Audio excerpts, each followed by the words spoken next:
Dear Bertie, this is an unsent letter to a mother figure.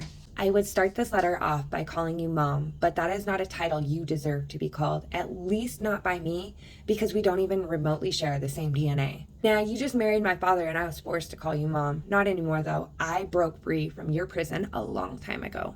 Now it is my turn to speak my truths, because for a long time, I couldn't.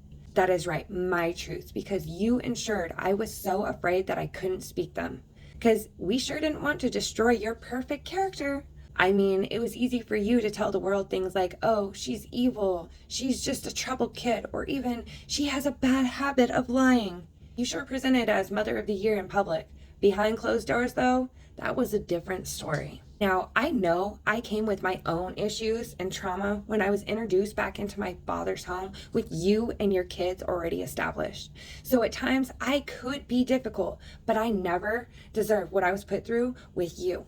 I just wanted and craved a mother who would nurture me and care for me the way I needed to be as a child. That never happened though. Your plan was to push me away the entire time, so it was just you and your kids. Almost a real life Cinderella story. Huh.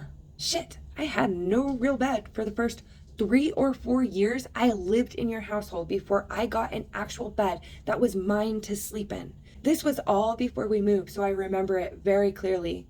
This is where you pulled the most traumatizing things to me as a child that looked up to you as a mother figure.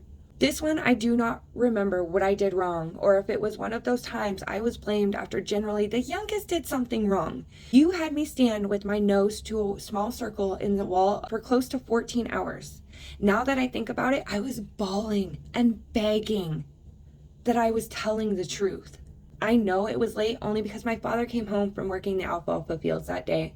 I was so mentally defeated and my body hurt so bad from standing there all day. I just said I did it so I could go to bed. If that wasn't a form of child abuse at 7 or 8, then what was it? No one saw that side of you like I did. This one worked to get me out of the house for a while, so you could have your perfect little family to yourself, because I no longer was the thorn in your side that you had to worry about. I was only in first grade at the time. I got off the school bus to you screaming at me. I had no idea what was going on, but I knew I was in serious trouble.